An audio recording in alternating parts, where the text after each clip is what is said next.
Opportunity to the organizers.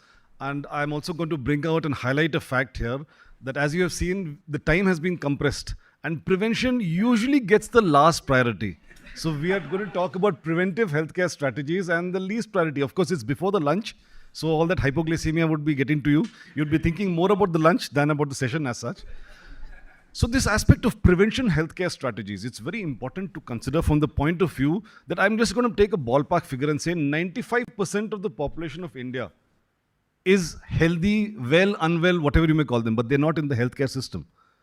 Prevention should look at that large population that we have. Now that large population is underserved. In a developing country mindset, Mr. Ram Babu talked about matured markets. Now, we cannot look to any Western country for good models of healthcare because they themselves are floundering.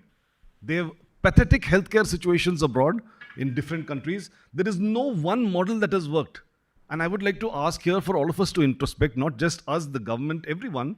For 70 years, if our beautifully designed healthcare system made by, in the 1940s, the Bhore Committee talked about, how healthcare should be designed. Has it worked? If it hasn't worked, why are you doing the same thing again? Now re-christening it, calling it the ABHM, coming up with health and wellness centers, ultimately what is required?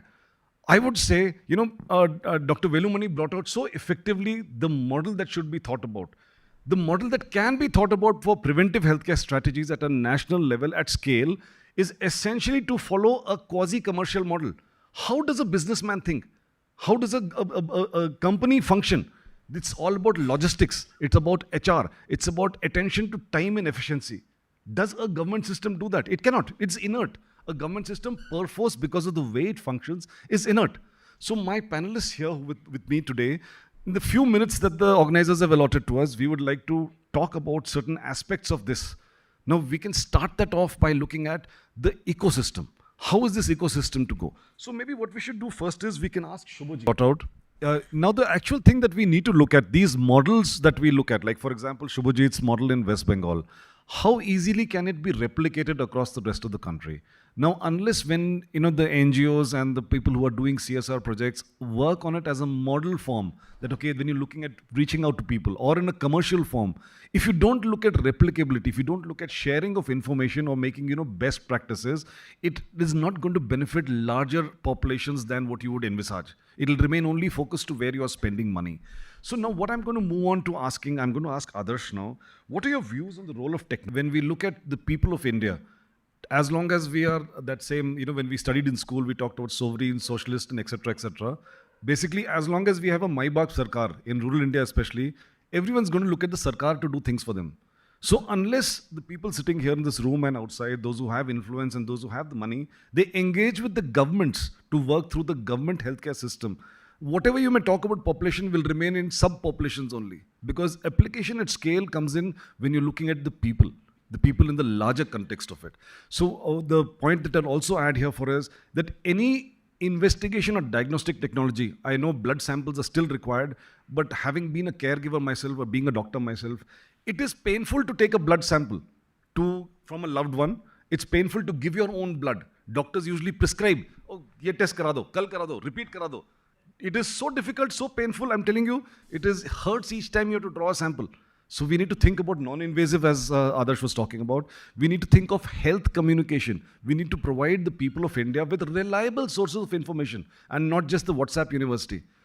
Where is the single point of contact? The government has got now a national health portal, but that is sadly underutilized and understaffed. Who will drive that demand? I'm just going to suggest maybe the people in this audience can drive that demand. You have to drive the demand, then only a government responds. If a government, I'm not critical of the government. I am supporting the government. I am saying the systems are there. What I'm adding is people of India, the educated, the influential, they're the ones who need to prevail on the government to do the correct thing at the correct time and not afterwards. It's very easy to say afterwards, oh yes, computers are good, IT works. It's very good to say afterwards. Now, with that, I'm just going to add one little note here as the Satya Sai Foundation is going to set up their medical college.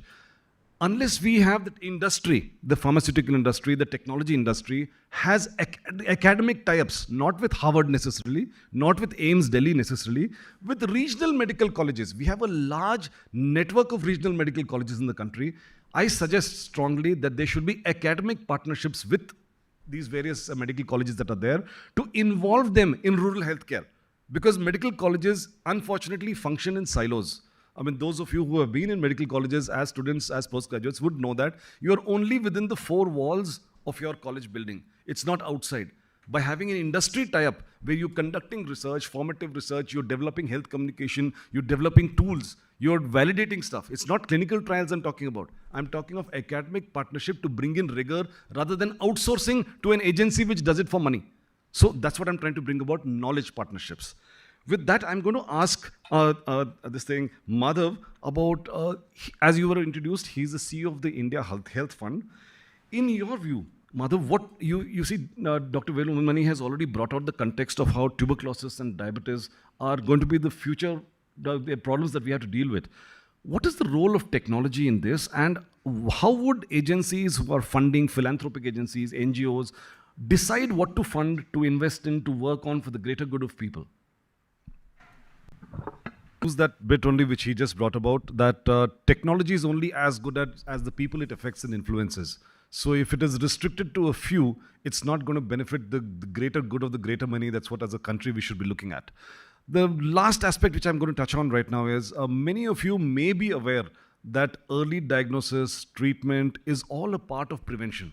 So when we're saying preventive healthcare strategies, do not exclude at any point in time that early diagnosis is not the only thing.